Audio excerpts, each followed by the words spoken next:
Les gars, je suis sincèrement désolé pour le moment que vous allez passer en ma présence, puisque aujourd'hui, tenez-vous bien, on va parler de Alex Hitchens, ou Hitchen, j'en sais rien. Corrigez-moi le jour où j'aurai du respect pour ce mec, c'est-à-dire jamais. Vous connaissez mes orientations politiques, plus ou moins, vous savez ce que je pense de certains sujets. C'est plus ou moins important pour ce que je vais dire dans cette vidéo. Alors, on parle beaucoup de Alexis Chance en ce moment, puisqu'il il a fait l'objet d'une audition à l'Assemblée nationale, euh, à l'occasion de la commission TikTok, où 8 influenceurs, je crois, avec Hugo Décrypte, Nasdaq et d'autres mecs que je préfère pas citer, parce que vous allez déjà perdre suffisamment de neurones comme ça, euh, il a été l'objet d'une audition et ça s'est plutôt mal passé. Le moment où ils ont essayé de le mettre face à ses responsabilités, face aux absurdités qu'il peut balancer sur les réseaux à l'intention des plus jeunes, il s'est barré parce qu'il a pas aimé. Et il s'est barré en plein milieu d'une audition et on ne fait pas ça. Hein. C'est pas du tout réglementaire de faire ça. Et du coup, ce mec, il y a cette vidéo que je voulais vous montrer. Alors, je sais pas exactement comment le qualifier, c'est un influenceur qui parle du fait d'être riche et qui explique comment se comporter avec les femmes. Plus je regarde ces vidéos, plus je pense qu'il n'a jamais parlé à une femme de sa vie. S'il vous plaît, montrez-moi une vidéo où il parle à une femme en vrai. Et là, je vous croirai. Parce que là, j'ai juste vu ces vidéos où il parle comme ça, il parle comme ça au micro. J'ai l'impression qu'il n'a jamais parlé à une femme humaine de sexe féminin de sa vie. Vous allez voir. Il y a des chances que la musique soit, droit d'auteur, donc peut-être que ça va se couper. Je vois trop d'hommes venir se plaindre d'une quelconque tromperie de la part de leur femme alors que de leur côté ils n'ont rien maxé. En fait, dans cette vidéo, il va nous expliquer que si t'es un homme, alors pour l'instant on parle des hommes, si t'es un homme et que tu te fais tromper par ta femme, si t'es quelqu'un et que ta go te trompe, bah en fait tu le mérites parce que t'as rien maxé, frère. Franchement, ouais, t'as rien maxé. Est-ce que t'as... Je vous propose de voir le reste. Franchement, c'est... Je me suis renseigné, il est sincère dans ce qu'il dit. Il est vraiment sincère dans ce qu'il dit. Comment peux-tu être un homme n'ayant même pas amélioré ton capital physique, capital financier, capital culturel, capital notoriété et venir te plaindre que ta femme t'a trompé? Capital notoriété. Donc capital physique, attention. Moi, franchement, le jour où ma femme viendra me dire chérie, je t'ai trompé, je vais lui dire bah écoute chérie, de façon rationnelle, je te comprends totalement. Moi, en tant que mâle alpha, je n'ai pas suffisamment maxé mon capital notoriété, mon capital physique, mon capital financier. Bah ouais, ce mois-ci, j'ai fait que 63 000 euros à la place des 73 000 escomptés. Du coup, je comprends que tu m'aies trompé. Hein. Franchement, ah oui, non mais à ta place, j'aurais fait pareil. On est rationnel, je te propose soit on divorce, soit je max mon capital économique comme jamais quelqu'un n'eut maxé son capital social avant. Vous vous rendez compte de ce qu'il est en train de raconter? C'est incroyable. Je pense sincèrement que certains hommes méritent leur tromperie et je pense sincèrement que c'est une épreuve qui devrait les réveiller. Est-ce que certains hommes méritent de leur tromperie? Non. Alors, qu'on soit clair, qu'importe ce qui se passe dans un couple, que vous soyez marié, fiancé ou juste ensemble ou que vous projetez de vous marier, la seule raison pour laquelle on trompe, c'est parce qu'on est quelqu'un qui trompe. La seule raison pour laquelle il y a de l'infidélité, de l'adultère, c'est parce qu'il y a des gens qui sont infidèles et il y a des gens qui sont adultères. Non, il n'y a rien dans un couple qui mérite de se faire tromper. C'est la pire chose que tu puisses faire parce que en trompant ta femme, en trompant ton homme, ton mari, ce que tu veux, tu es en train de prendre tout ce que vous avez construit, qui est basé sur une confiance mutuelle et une soumission l'un à l'autre. C'est ça, le couple, c'est ça. C'est pas arrêter avec vos histoires de capital. Vous faites du Bourdieu à la con. Vous êtes pire que quelqu'un en L-4 de sociologie. Franchement, arrêtez de réfléchir en termes de capital, machin truc. Non, c'est pas comme ça que ça marche. Tu t'es fait tromper parce que ta femme est infidèle. Voilà, qu'importe ce que tu fais, il n'y a rien qui justifie ça. T'es en train, en trompant, tu prends tout ce qui a été construit, tout ce qui a été, tout ça, tout le temps passé, et tu prends un flingue et tu tires sur ce truc. Tu abats des années, voire des fois des décennies de confiance. Parce que un couple est basé sur l'exclusivité. À part les gens un peu bizarres qui font des couples... libre, machin truc, ce genre de choses qui durent jamais, les couples sont basés sur l'exclusivité. Et le fait que quelqu'un te trompe, ça n'a rien à voir avec un quelconque capital. Les gens n'ont pas des calculatrices dans la tête, espèce de gugus. Les gens n'ont pas des calculatrices. Oh, on va maximiser, on va faire là, x, y, machin truc, l'équation. Oh, je dois tromper mon partenaire. Non, non, non, non. Qu'importe ce qui se passe. Même si ton mec t'a fait des trucs horribles, même si il a perdu son taf, il s'est isolé de son cercle social, il passe son temps à bouffer, à jouer aux jeux vidéo toute la journée, qu'importe ce que ton mec fait, tu es tout à fait en droit de ne plus vouloir de cette relation. Dans ce cas-là, tu le quittes, tout simplement. Si vraiment ce genre de choses ça te gêne, c'est tout à fait légitime. Tu le quittes. Ou alors tu en discutes, tu dis désolé, je veux pas rester avec un loser. Et pour le coup, oui, c'est complètement légitime. Mais tromper, franchement, faut arrêter avec ça. Je pense sincèrement que l'homme apprend à travers des épreuves qui sont dures. Je pense que la plupart des personnes ne comprennent pas, n'apprennent pas lorsque le chemin n'est pas dur.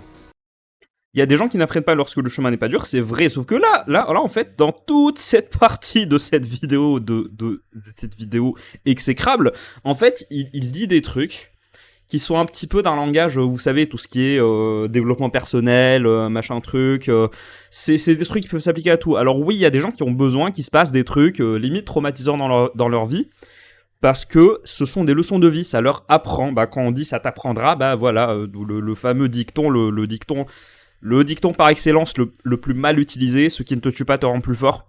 Voilà. Oui, c'est vrai, sauf que on parle quand même d'une tromperie. Une tromperie, c'est une trahison. C'est la pire trahison que tu peux faire à quelqu'un.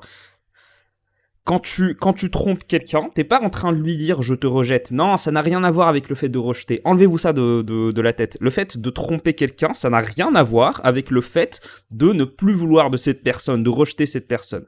Sinon, ce qu'il dit aurait été juste. En l'occurrence, ça ne l'est pas.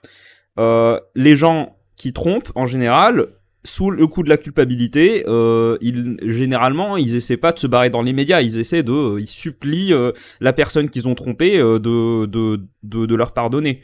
C'est pas un rejet, en fait. Je suis pas en train de projeter. Hein. Franchement, les gens autour de vous qui ont été victimes d'adultère, en fait, c'est ça. C'est très rare. C'est extrêmement rare quand une personne commet un adultère et que ensuite elle dit à l'autre oui mais en fait de toute façon t'es trop nul, allez vas-y je me casse. Non, c'est pas, généralement c'est pas comme ça que ça se passe. Ce n'est pas un rejet, l'adultère. L'adultère peut être motivé par plein de choses.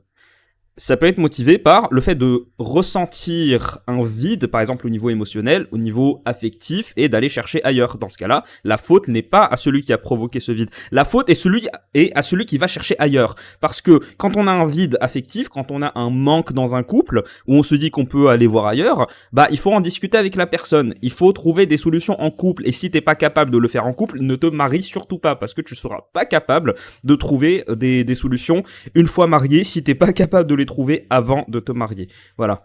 Donc oui, il y a des gens qui ont besoin de réveil, il y a des gens qui ont besoin de coups de pied dans les fesses. Bah un coup de pied dans les fesses, typiquement, ça serait de quitter cette personne. Si tu vois quelqu'un et que ton partenaire de vie est en train de se laisser aller, si tu vois qu'il est en train de ruiner sa vie, qu'il est en train de gâcher son existence, à ce moment-là, la réponse la plus extrême que tu peux faire, en fait, t'as tout un champ de possibles entre la discussion et le fait de le quitter. Entre les deux, par exemple, il y a le fait de menacer de le quitter. Oui, c'est un peu bâtard, mais il y a des gens qui ont besoin de ça, malheureusement.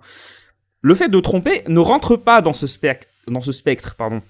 Le fait de tromper quelqu'un, ça n'a rien à voir avec ça. Ce n'est pas un rejet. Il y a plein de raisons pour lesquelles on pourrait tromper. Par exemple, malheureusement, la nymphomanie. Les gens qui ont un appétit sexuel démesuré et pathologique, ça arrive, mais généralement, c'est pas ça la cause c'est une partie très minoritaire de la population et c'est une partie minoritaire des raisons pour lesquelles les gens vont aller tromper. Il y a tout un tas de raisons, mais par pitié, si vous sentez que vous avez l'envie d'aller voir ailleurs en couple, parlez-en. Ne dites pas à l'autre, s'il te plaît, j'ai envie de ken mon voisin. Non, faut pas dire ça. Dis à ton partenaire de vie que il y a des choses qui vont pas et il faut les régler. On parle. Voilà, c'est tout. De la communication. C'est aussi valable pour les gens en couple que pour n'importe quel autre type de relation. Faut parler, bon sang. Très sincèrement, c'est un peu comme, tu sais, est-ce que t'es déjà passé à côté d'un accident, à ça près? Ça t'est déjà arrivé? Ouais. Ok, le lendemain, t'as continué à rouler vite. Pourquoi? Parce que l'accident n'est pas arrivé. J'ai perdu des neurones. Je me sens littéralement plus bête maintenant que ces 34 secondes sont passées. Je me sens plus bête qu'avant, vraiment. Le mec, il est en train de comparer le fait de tromper à un accident. Un accident de la route, un truc que tu fais de façon involontaire. Le fait de tromper, ça n'est jamais un accident. Si le fait de tromper, c'est un accident, enfin, c'est. Si on considère à juste titre qu'à un moment quelqu'un a trompé, que c'est un accident, ça s'appelle un viol en fait. Et c'est pas trompé, hein, juste au cas où il y a des. Parce que je sais que les gens de sa communauté, il y en a qui sont suffisamment stupides pour penser comme ça. Non, on ne compare pas le fait de tromper quelqu'un à un accident.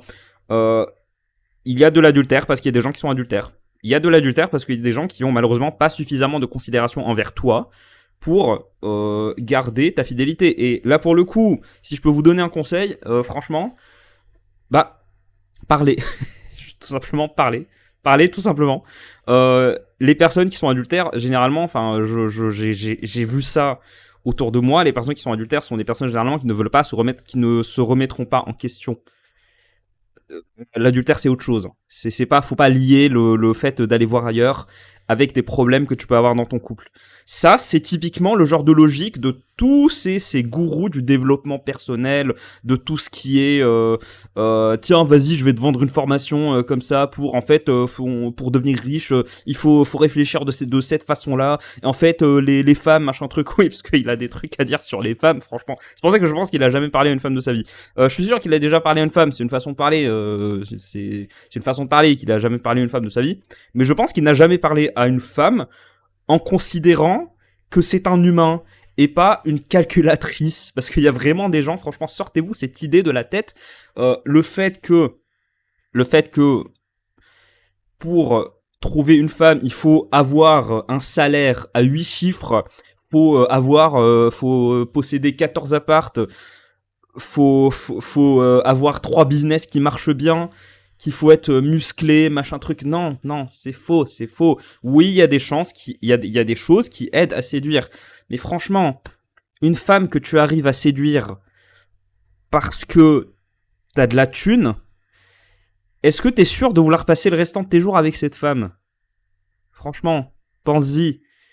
Une femme qui ne regarde par exemple que le physique. Je sais que je suis très très mal placé pour parler de physique, j'en suis parfaitement conscient, mais mettons ça de côté. Une femme qui, si t'as une femme que t'arrives à séduire uniquement, toute chose égale par ailleurs, uniquement avec ta musculature.